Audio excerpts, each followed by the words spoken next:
You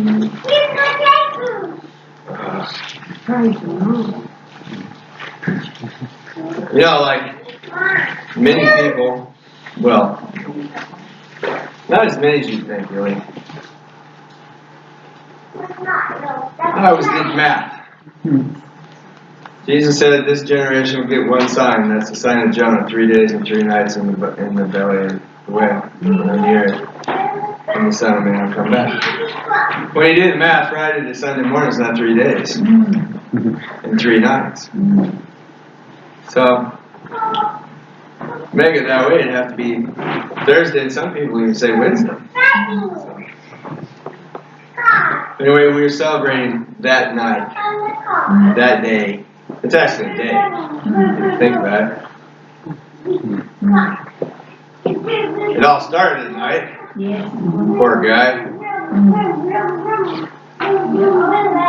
But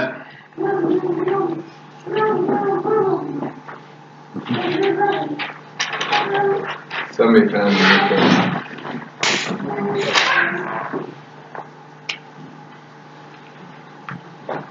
I'm not sure I like these new Bibles. They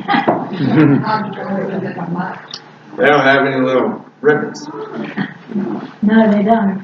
I like the little ribbons. You know, you can mark places. So now I gotta put all these little pieces of paper in the thing to find where I'm at. But in 1 Peter chapter 1, I'm just gonna read this to you, okay? Okay. Because this isn't where the sermon's from. What? 1 Peter chapter 1.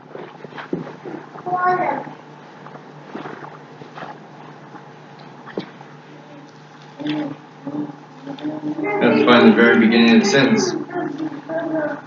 Paul wrote long sentences. Did you ever notice that? Well, even Peter wrote, this is Peter's sentence. It's 4 verses long. "And if you call on him as Father, who judges impartially according to each man's deeds, conduct yourselves with fear throughout the time of your exile, knowing that you were ransomed from the futile ways inherited from your forefathers, not with perishable things such as silver and gold, but with the precious blood of Christ, like that of a lamb without a blemish or spot. He was foreknown before the foundation of the world, but was made manifest in the last times for the sake of you, who through him are believers in God, who raised him from the dead and gave him glory, so that your faith and hope are in God." It's a long sentence. But you know what it really says? It says, listen, from the very foundations of the world, Jesus was known that he was going to be here for our sake. Not for his sake, but for our sake. Yes. I mean, I guess part of the way it is for his sake, because, you know, this was to reconcile people back to God. Yes. You know, and he knew it from the foundations of the earth they were going to have to reconcile. Yes. But it says, with precious blood spilled.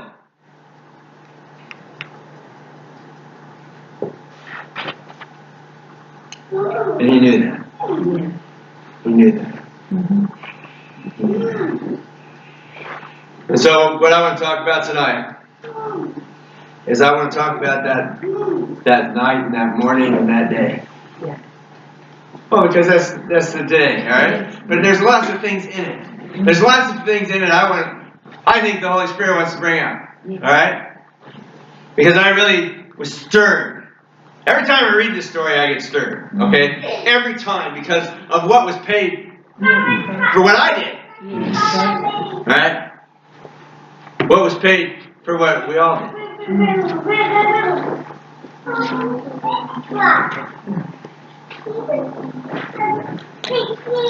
In verse 27 of Matthew, chapter 27 of Matthew, is this story. Now this isn't the Last Supper, and this isn't the praying in the garden, or even the arrest. Alright? This is the morning. The morning after. The morning after sweating blood. Yes. To pray. The morning after his friends not staying up with him. The morning after, one of his 12 chosen betrays him for 30 pieces of silver. Which you know is the cost of a dead slave. In Leviticus, it's the cost of a dead slave, 30 pieces of silver.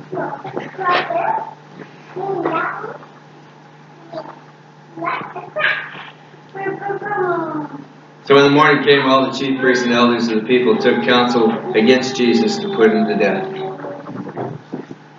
And they bound him and they led him away and they delivered him over to Pilate the governor. And when Judas, his betrayer, saw that Jesus was condemned, hey, think about what's going through his mind. He was with him for 3.5 years. The miracles went through his hands too. He was one of the 12 that was sent out, that cast out demons and healed the sick and raised the dead. He was one of the 12. He was one of the 12 that the miracles of feeding the 5,000 and the 4,000, it was in his hands that it passed through. That miracle happened. He was one of the 12, when Jesus was there and he raised the little girl from the dead. And he was there when Jesus raised the little boy from the dead in the funeral procession. He was there. He listened to the Sermon on the Mount. He listened to it. Yeah. It doesn't say that he was disagreeing with it. No. You see, Judas wanted Jesus to be the Messiah. Yeah. He wanted Jesus to be the Messiah that was going to kick Rome out. Yeah. Judas is the only one of the 12 that wasn't from Galilee. Yep. So, when Judas realized that now this man that he followed for 3.5 years is condemned. But you see, Jesus told him it was going to be condemned. Jesus said, I'm going to die. That's when Judas said, you're not my Messiah. As soon as Jesus said, I'm going to die and raise again, Judas is going, this isn't the Messiah, I'm winning. I want the Messiah that's going to kick Rome out. I want the conquering king Messiah that was prophesied. I don't want Messiah who's going to die. That's not the Messiah I'm looking for. So it was easy for him to betray him. But you see, even though he knew that, Jesus told him he was going to die. And as soon as he saw that he was going to die, now he's got a conscience. He changed his mind. A little bit late. Yeah. A little bit late, the kiss is over. Yeah. It's the morning after. Yeah. Wow. Yes. Maybe that's where the phrase, the kiss of death, came from. Could be. I hadn't thought about that. Anyway, he changed his mind and he brought back the money. Which is really, Judas' heart has changed when he brings back the money. Because he was all about money. He was mad when Mary broke the perfume over Jesus' feet going, look, it was the waste. That was a year's wages. We could have given the money to the poor. Like he was going to give it to the poor, he was going to put it in his pocket. Yes, that's right. He was the poor one. He was going to put it in his pocket. Yeah. But so we know his heart's changed when he gives the money back. And he goes, I've sinned and betrayed innocent blood. But you know what? He's telling it to people who already know that. Yeah. He's telling it to the chief priests and the Pharisees that already know Jesus is innocent. See, that's why this whole thing is a setup. Yeah. Everybody there, everybody from this point on knows Jesus is innocent. Every one of them. Keep that in mind. Everybody knows he's innocent. Yes. And he went back to the religious, the chief priests and the elders, and he said, I've sinned against and betrayed innocent blood. And they said, what's that to us? See to it yourself. You take care of that. That's your guilty conscience.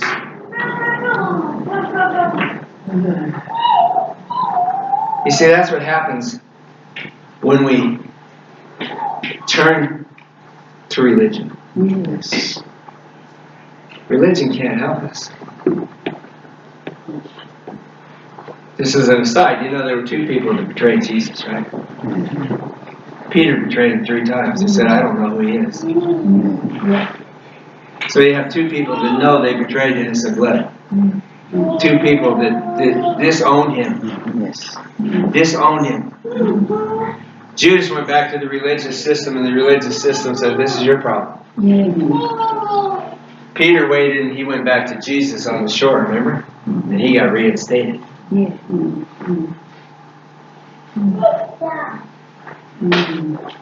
Well, Judas threw down the money, and he went and he hung himself. The chief priests, and they took the money and they bought some land, and they said it's blood money, we can't put it back in the treasury. So they bought a field of blood where they buried strangers. But in verse 11, Jesus stood before the governor, and the governor asked him, this is Pilate, are you the king of the Jews? Why is that an important question to Pilate? Why is that an important question to Pilate? Why is that the first thing he asked?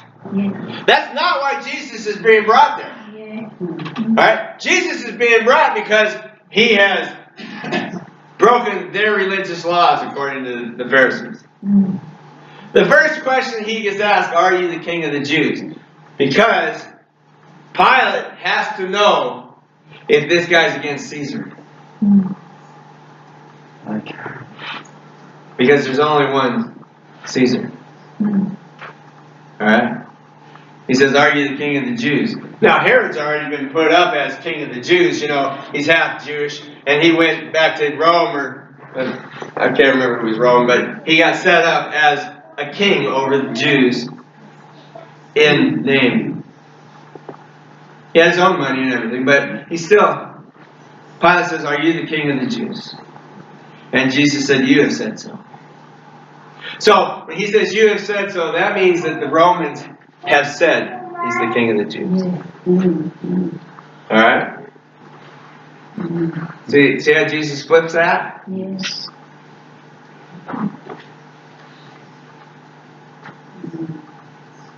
But when he was accused by the chief priests and elders, he gave no answer. And Pilate said to him, do you hear what they're saying? Do you hear how many things they testify against you? They're testifying over and over and over a bunch of lies. They're testifying, you know, that this guy's, you know, said all these great things, said he was God and all this. And to them, that's blasphemy. And Jesus didn't say a word. Why didn't he say a word? He had to fulfill prophecy.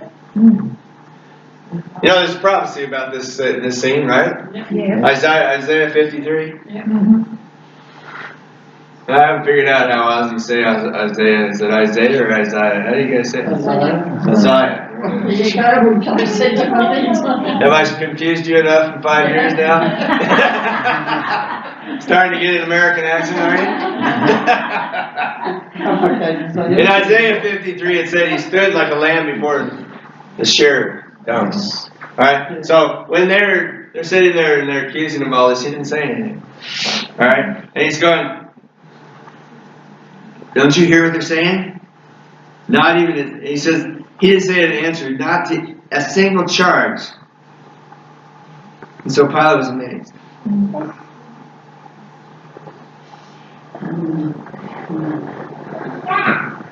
Now at the feast, and this is the feast of the Passover, the unleavened bread.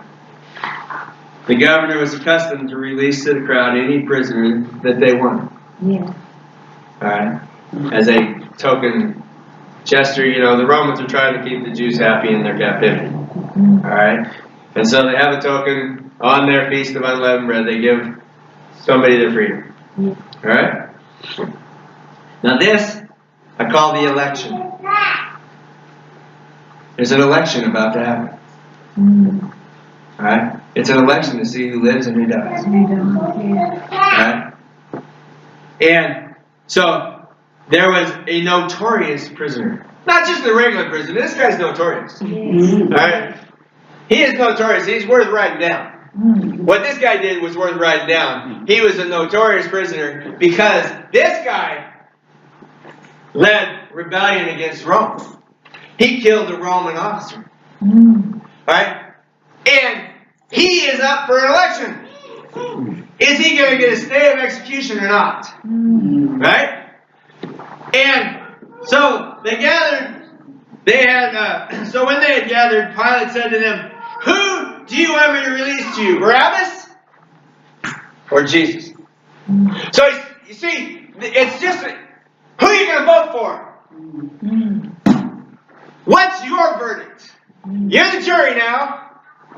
You're the jury. Barabbas has already been condemned. Right? So it's not like they have to judge Barabbas over again. He's already been judged. But now here's Jesus. Okay? The judgment hasn't come down. At this point, the judgment hasn't come down, and he's offering the election. He's going, what are you going to judge Jesus? Basically, that's what he's saying. What are you going to judge Jesus? Are you going to judge him better than Barabbas or worse? Remember, everybody there knows he's innocent. Everybody. Even Pilate. Yes. Everybody knows he's innocent. Okay? And so, he says, who do you want? Barabbas or Jesus? Who's called the Christ or the Anointed One? Alright? For he knew that it was out of envy that they delivered Jesus to him. He knew they were jealous of Jesus. Okay? Of course he's heard the words. You know, his soldiers are walking up and down the streets all day, every day. They're hearing what's going on in the Jewish community. They're not all just dumb. You know, all this other stuff that happened in the rest of Matthew. The Roman soldiers heard. Saw, witnessed. In fact, wasn't it a Roman centurion that said, Jesus, come to my house and raise my son, or heal my son? Right? What's his name? Jairus? Was that his name? I can't remember. Anyway, it was a Roman centurion who asked Jesus to come heal his son. Yes. So they're not oblivious to what Jesus has been doing. Right? So they're seeing how the Jewish people are responding. You see, the election's been going along for 3.5 years. Yes. You know, the campaigning, if you will. You know, you have an election coming up. The campaigning that's going on has been going on for 3.5 years. And Jesus has been laying his case. He's been laying his case for the kingdom of God for 3.5 years. He's been showing the power of it. He's been showing the might of it. He's showing that it's even among you. Yes. And the Romans can see the Pharisees and the chief priests going, yeah, we don't like this guy. We don't like this guy because this guy, if he's right, we have to change. If he's right, we're going to lose our status. If he's right, we're not going to have the rich house on the hill anymore. So of course he knows they're jealous. Of course he knows they're envious.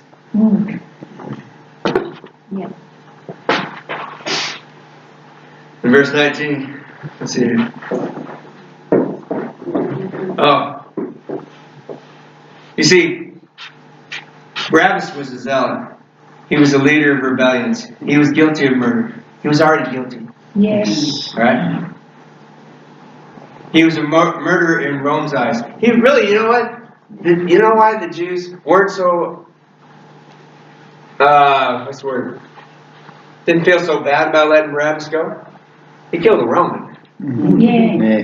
Right? He killed a Roman. He was actually the Messiah they're looking for. They don't want Rome around. They've had him around too long. Alright? And so Barabbas, you know, in their heart of hearts, you know, they're going, we kind of like what this guy did. You know? But he was already dead. Jesus, you know, Jesus was the suffering Messiah. He was the anointed one. He was the one that was sent, like we read in Peter, from the foundations of the world. It was already laid out that he was going to come. And he was innocent.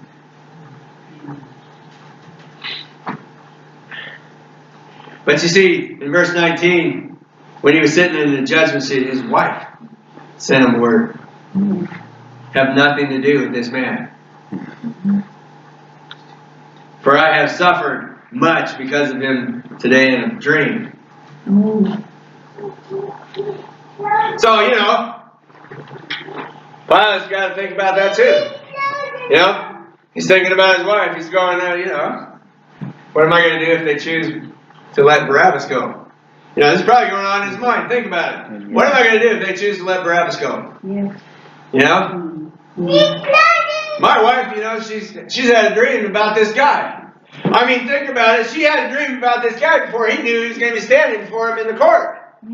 So, he's got to be thinking, he's not a God-fearing man, all right? He's not a pro-Christian. He's an anti-Jew. Yes. All right? He just doesn't want to do what the Jews wanted to do.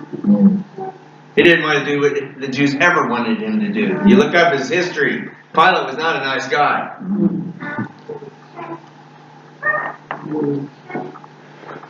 Now, the chief priests and the elders persuaded the crowd.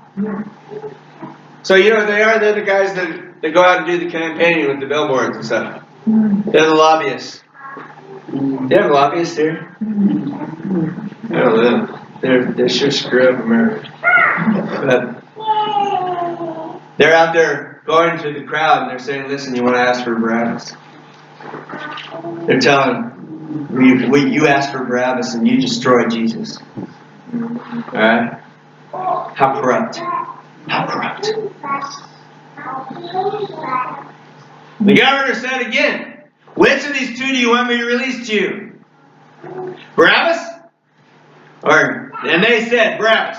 Pilate said to him, then what shall I do with Jesus who is called the Messiah? Did you hear that? Yes. What do I do with Jesus who is called the Messiah? Yes.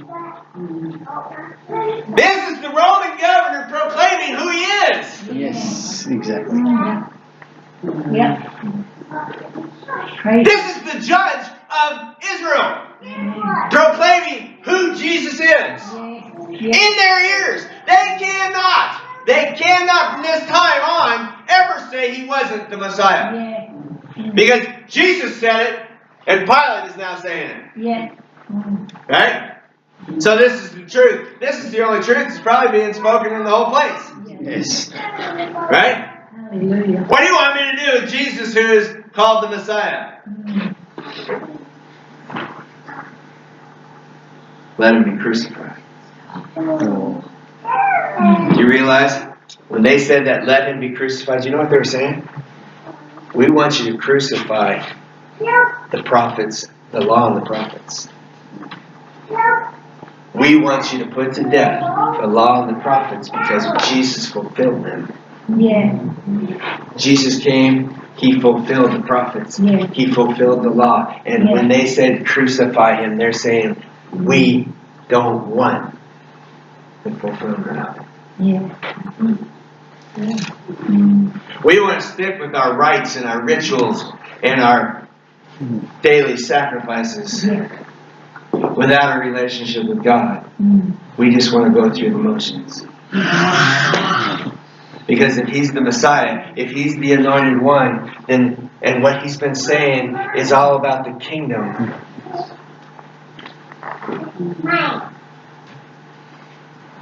Then we're wrong. Let him be crucified. He said, why? What evil has he done? Remember, everybody knows he's innocent, including Pilate. But they shouted all the more, let him be crucified. So when Pilate saw he was gaining nothing, rather than have a riot, he said there was a riot was beginning, he took water. And he tried to wash his hands. Now listen to me. Pilate can't wash his hands of this. Why? Because his is the only hands it's in. Yes. He is the one that has to bring the decree. He is the one. Because, Jewish law there are laws that stone people. Remember when the woman was caught in adultery? They all had stones. They were going to kill her. Yep. But they didn't think just stoning Jesus was enough. They wanted him crucified by Rome. Because when Rome put people to death, they crucified people. Yeah. Alright? The most barbaric, the most inhumane way to die. I remember when I was in high school, we did a play called The Lottery. And basically what the lottery was who was going to be stoned at the end of it. And we all picked up rocks. And it was really a weird play. But I got to thinking about it, and I had a rock about this big. About the size of a baseball. And unless I'm a really good shot and can throw it as hard as I am, like a baseball pitcher or something, I'm not going to hurt him very bad. It'd take 1,000 baseballs. But you see, they didn't pick up rocks like that when they stoned people. They picked up rocks when they stoned people. Alright? And so, the Jews had a way of killing people, according to their law. But you see, they wanted him crucified. They wanted Rome to do it so that, you see, everybody's trying to pass the buck. Yes. Everybody doesn't want the responsibility of this. And now here's Pilate. Pilate's going, I don't want the responsibility of this. So I'm going to try to wash my hands of it. And you see, Pilate can't. Because his is the only hands it's in. Alright? He's the one that's going to make the decree, and he's the one that's going to have it done. Period. Right? And so, oh, Jesus. He says, I am innocent of this man's blood. See to it yourselves. When he says, see to it yourself, they're not going to... who put nails in Jesus' hands? Who put nails in Jesus' feet? Was it Jews? No. It was Romans. Yes. So when he says, see to it yourself, he still has the Romans do it. Alright? So Pilate's still giving the word. Alright? And they said, all the people answered. Now listen to this. All the people answered. His blood be on us and on our children.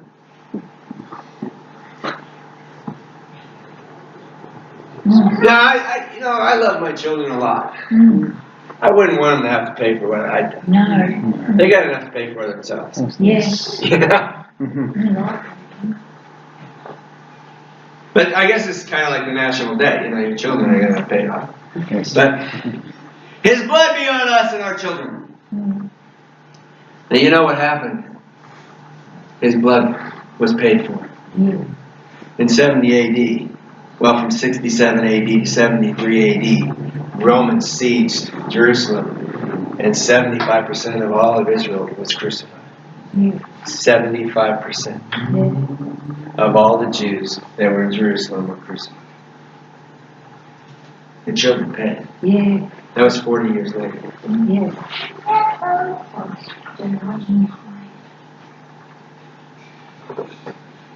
But Pilate released Barabbas, and he had Jesus scourged, whipped with a cat o' nine tails, and delivered to be crucified.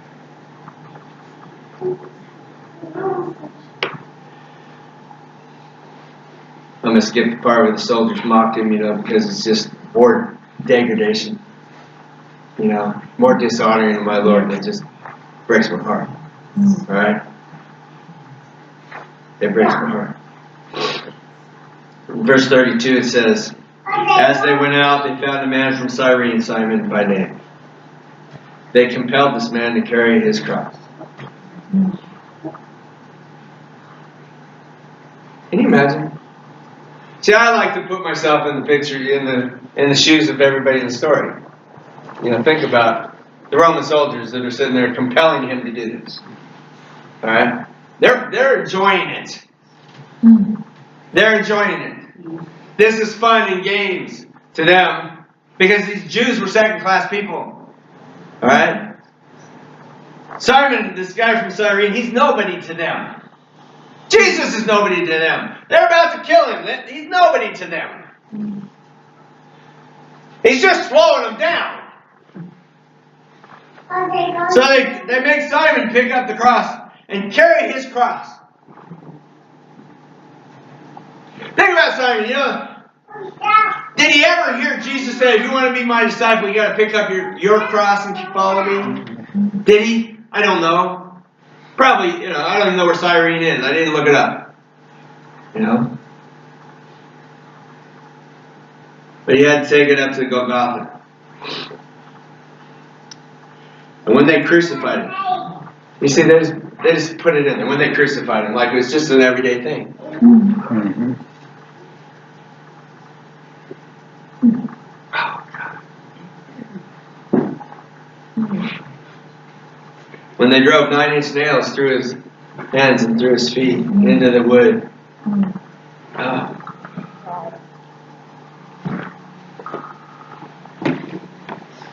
When they crucified him, they divided his garments among them by casting lots.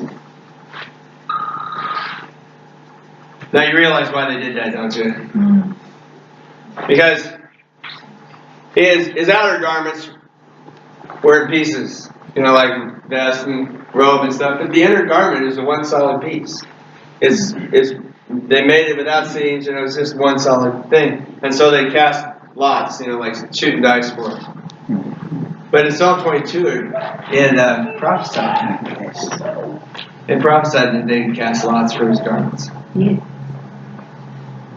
So they sat down and kept watch over him there.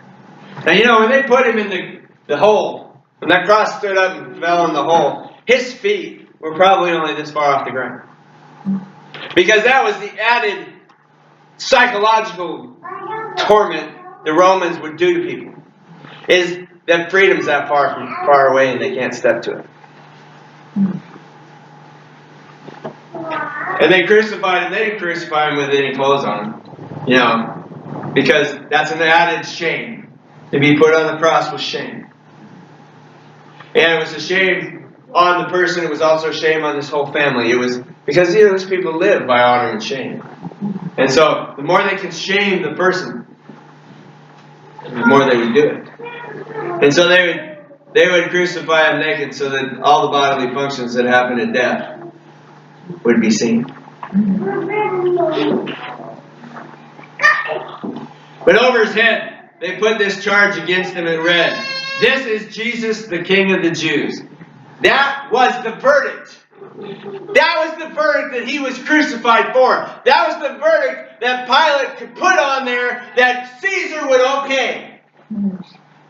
This is Jesus, King of the Jews. Well, if he is King of the Jews, then that means that there's another king in town and Caesar wouldn't like it. You see, in another gospel, Pilate says, I don't want to do this. And they said, well, you know what? If you don't do it, in my words, okay? I'm not. Just let me paraphrase it. If you don't do this, wait until Caesar hears. Wait until Caesar hears in Rome that you wouldn't kill a person who said he's king over all of us. So Pilate, at that time he's going, well, you know what? What am I going to do? I may end up in Siberia. So, he doesn't have to crucify him, but, if Caesar hears about it, I'm in trouble. So the verdict that's put on his cross, nailed over him, is this is the King of the Jews.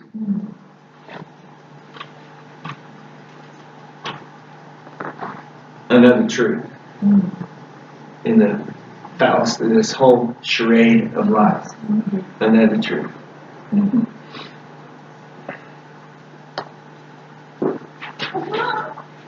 then, you get the passerbys, as you guys call them, sticky beaks. They have to go and see what's going on. Right? And they walk by him, and they're going to mock him themselves. They're going to say, well, you know what? This guy said that, hey, you destroy the temple and rebuild it in 3 days. Well, in Revelation chapter 21, it says that the temple is God and Jesus.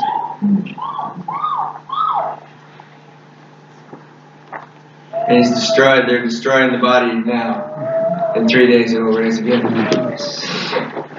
Then it says, save yourself. Now think about that. They don't even realize what they're saying. Save yourself. Do you know why he's hanging there? Why is he hanging there? Is he hanging there because of himself? No. He's hanging there to save the world. That's right. Yeah. Can you imagine the conflict? The conflict, you got people of the world saying, save yourself. We don't need you to save us. Oh, well, that'd be a lot less pain.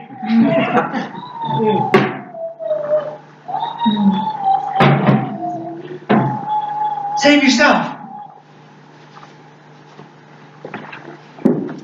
He said, and then others would come by. The chief priests and the scribes mocked him, saying, he saved others, he can't save himself. He saved others? Yes.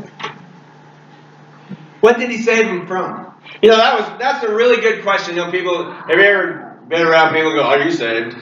You know, that used to be the evangelical thing to always say, are you saved? You know, like, dude, you had a badge if you were or something. Saved from what? You see, when they're saying here, he saved others, did he save them from hell? At that point, no. But he did save them from demonic oppression. He did save them from torment. He did save them from disease. I mean, the word saved is a now term. It's not a future term. It's something that's right now. Salvation is now. It's not something you wait to die for. So, you know, if somebody says you're saved, and you say, yes, well, what are you saved from? Are you saved from lust? Are you saved from greed? Are you saved from, you know, lying? Are you saved from bigotry? What are you saved from?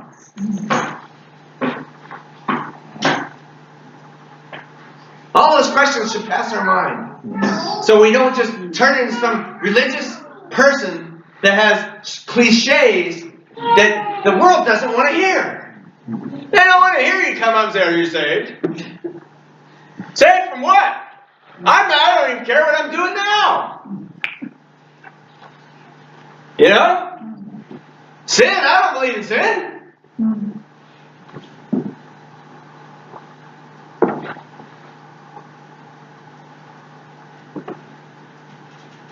He saved others, and he can't save himself. He doesn't want to. Think about this, okay? Remember when he was in the garden, right? And he's praying. What did he pray? Father, if it's your will, let this cup pass from me, right? Is that what he said? Yeah, that's what he Something to that effect. If it's your will. Yes. How many of us pray like that? Father, if it's your will, can you make this court case go right? Or if it's your will, can you make me get this job? Or if it's your will, will you show me the right house to buy? Or, you know, that kind of stuff. Do we do that? And then do we lay our will down? You know, I love my wife because my wife knows how to submit. And the reason I say that is we were looking for houses here. Right? And she wanted houses with acreage. And there was some nice houses with some acreage. But they were at the stretch of any budget we had. Yeah. And if we'd have bought them at that time, it would have hurt us bad. Right? But we found this little 2-bedroom house that was 700 square feet. You know? On 20 acres. And it was just a little bitty house. Right? There's not much to it. And we prayed. Well, I prayed. I think she prayed. I said, Father, if it's your will, which house? And that's the house he picked. To buy that house, we have to lay our will down. Kim had to lay her will down because it's not the house she wanted. She had to lay her will down to buy it. And she bought it with a smile on her face. But she had lots of practice with that. I remember when we first got together, we had to have a car that carried 8 people. You know, because we had 6 kids between us. And her little van could only carry 7.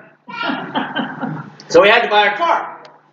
And so she went car shopping, and there was this 12-passenger van, you know, that was pretty nice. And there was this, what were they called? The Army Corps of Engineers Suburban. All right?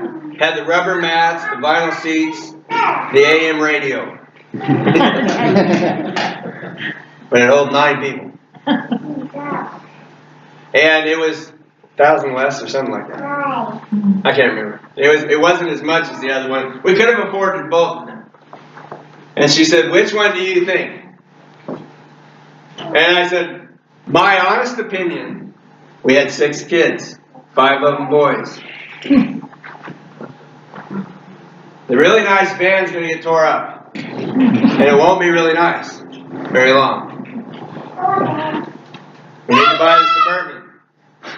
She's going, oh no. I wasn't with her when we were on the phone, I believe, when I told her to buy it. You can just hear the disappointment in her breathing. But she bought it. So, you see though, when we're children, we learn how to obey, so that when we're adults, we will know how to submit. And God wants us to submit to His will. You know, the thing about it is that Suburban was the best car we could have ever had. It was 4-wheel drive, you know, and we never got stuck. Well, Kim got stuck. But it's okay. We drove it out. But it never gave us any problems, ever. I don't even know how we got it. So, will. Jesus had to lay down His will. He didn't want to get off that cross because His will was gone.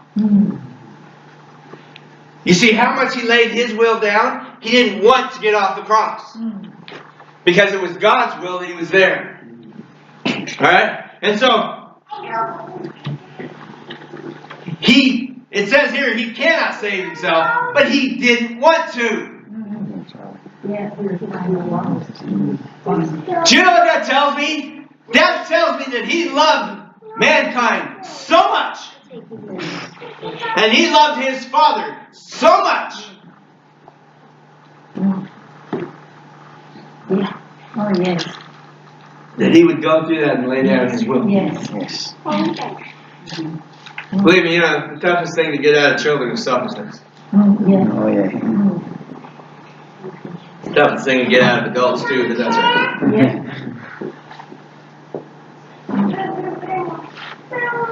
And then others said, he trusts in God. Let God deliver him now if He desires him. If God desires him, do you see what? You got to think of the Jewish mindset. He's now on the cross. He's now not desirable. Alright? He is in complete dishonor. And he's going, well, let God rescue him if God desires him. In other words, they think that he is so dishonored in the position that he's in that even God wouldn't want him. How to see. Yeah. And even the 2 guys next to him reviled him.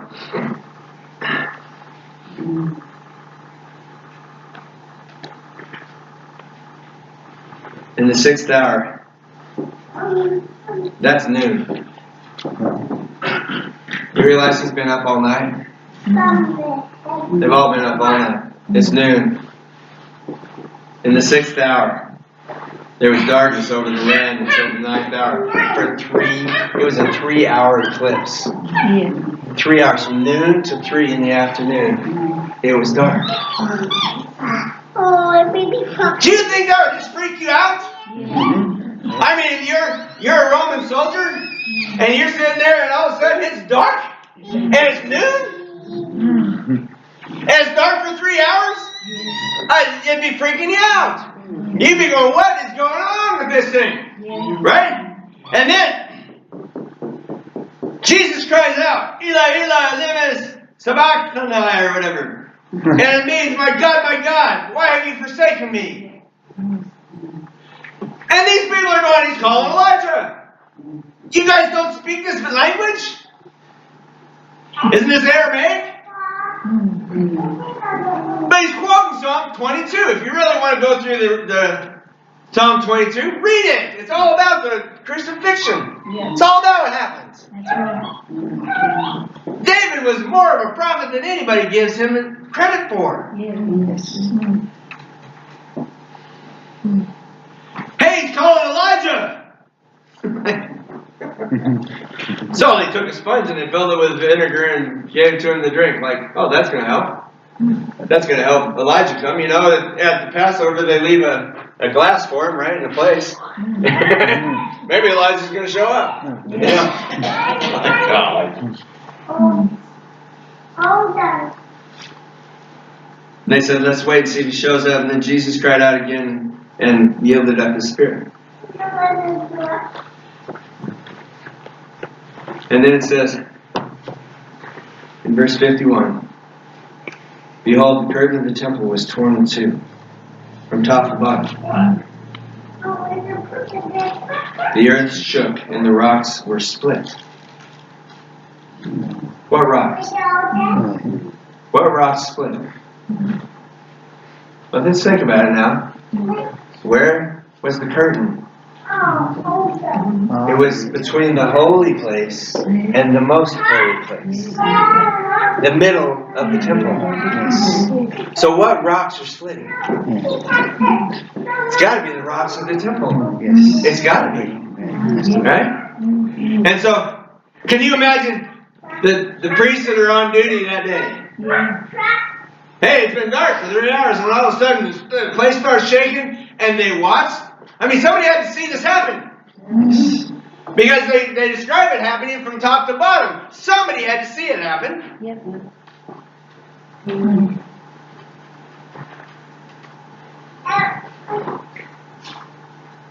And this is the part that really gets me. The tombs also were open, and many bodies of the saints who had fallen asleep were raised. And coming out of the tombs after his resurrection, they went in. You see, they were raised, but they came back to life after his resurrection. Anyway, okay. Praise the Lord. Yes. When the centurion and those who were with him, now centurion's a Roman guy that's over 100 men. Alright, so he's like a sergeant. So he's over 100 men. Centurion, okay? Who was with them keeping watch over Jesus, saw the earthquake and what took place. They were filled with awe. Yes. And said, truly, this was the Son of God.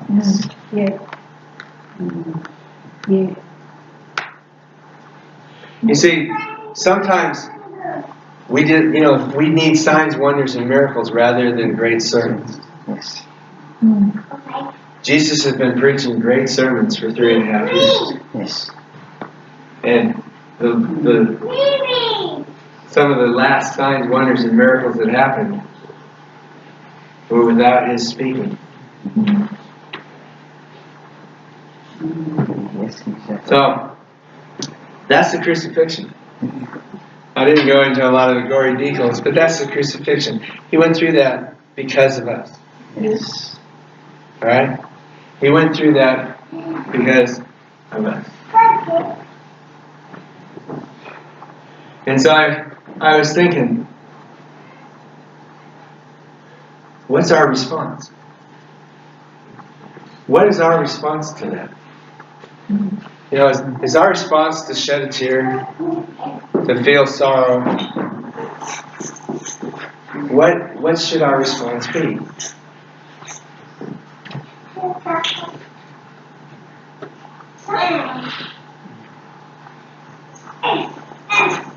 And I think that our response is even better qualified if we realize what he did when he died. Alright?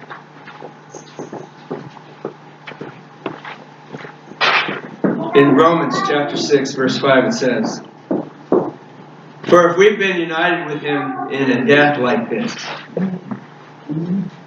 Okay, wait. We've been united with him in a death like this. We shall certainly be united with him in a resurrection like this.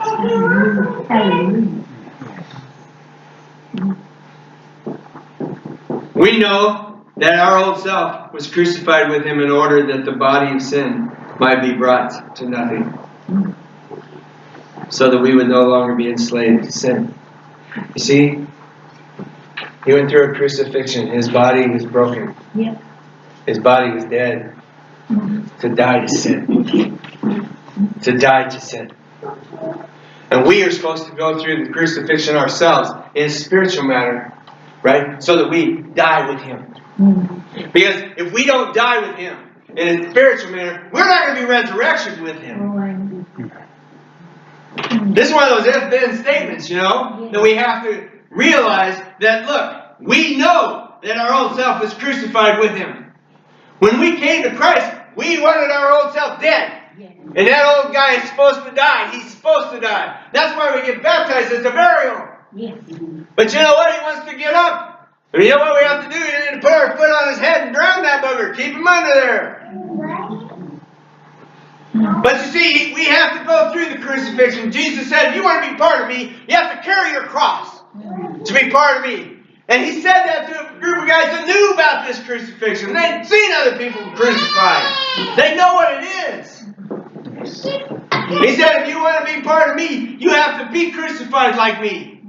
And we're going, well, how do we do it? The Romans aren't crucifying people anymore today. How do we do it?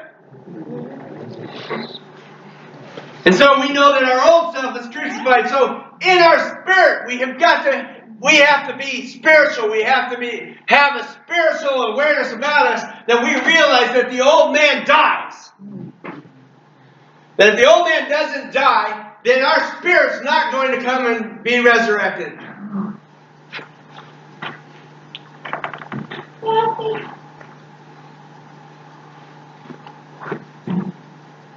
We know that our old man died, that brought to nothing, so we no longer be slaves to sin. For one who has died has been set free from sin. One who has died has been set free from sin. If one has died, he's not only set free from sin, he's also set free from peer pressure. He's also set free from all the things of the world that want to trap him. He's also set free from all the things that want to grab his attention. He's dead.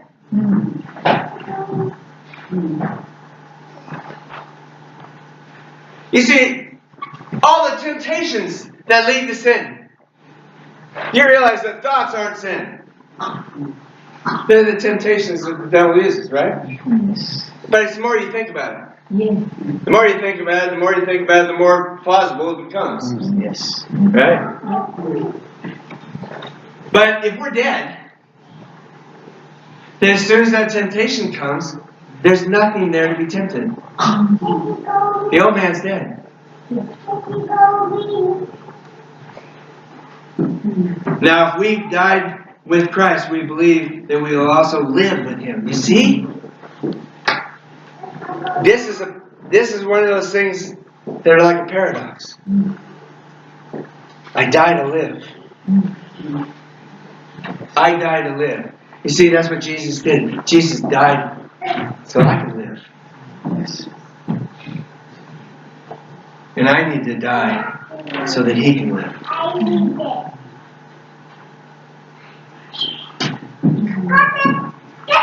For the death He died to sin once for all. But the life He lives to God. So you also must consider yourself dead to sin and alive to God in Christ. So you see, Jesus died so that we can live. We must die so He can live. And that's where we're at.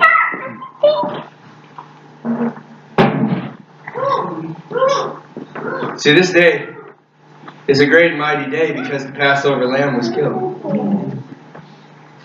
We celebrate it anyway. It's probably a day or two ago, but we celebrated. But the Passover lamb was dead. The blood is on the doorpost. It's on the doorpost of our hearts. The lamb died so we can live. The lamb died so that the spirit of death goes over us, passes over us.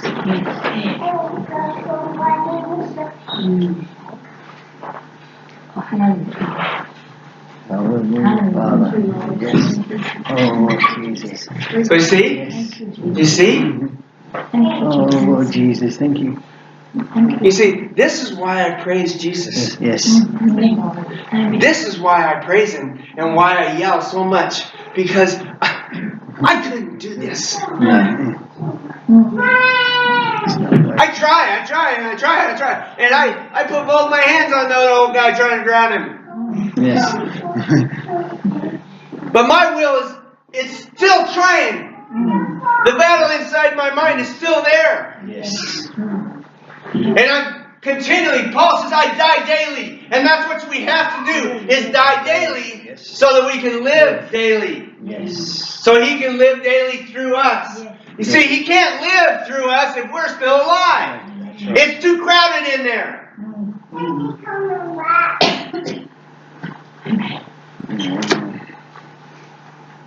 So what we do today,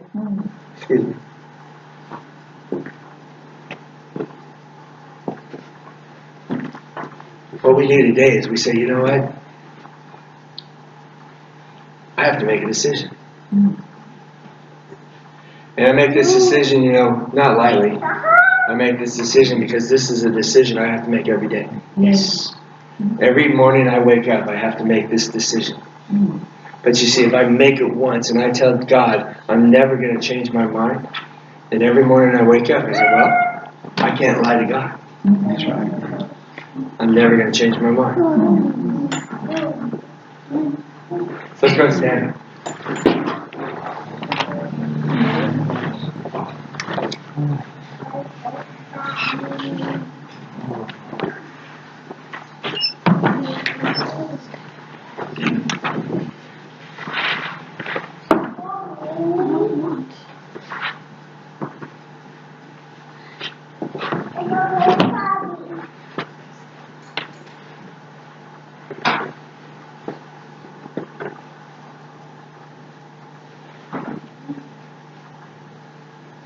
So, if the Holy Spirit's showing you parts of your old man that they're still alive, they're still coming, still trying to raise their head, we need to put them to death again. We need to crucify them again. And again. And again.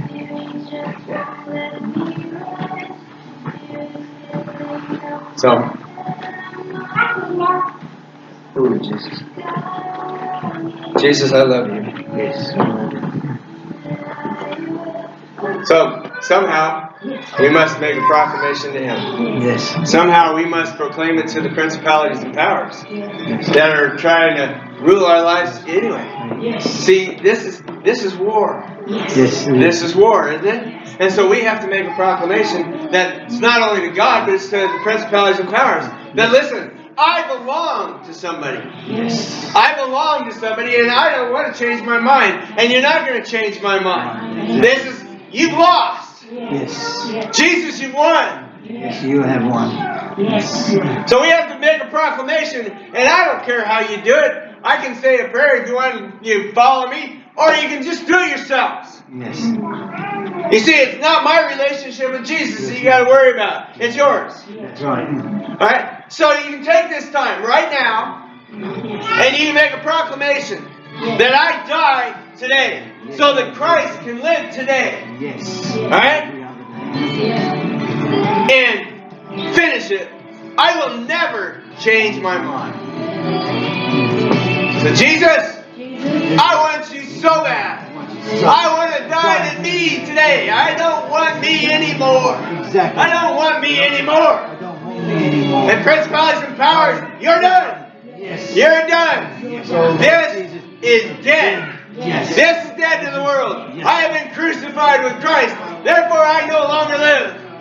But Christ lives through me. Christ lives through me. And I proclaim it today that I will never change my mind. That I will never back away. I will never go back. In Jesus' name. In Jesus' name. Amen.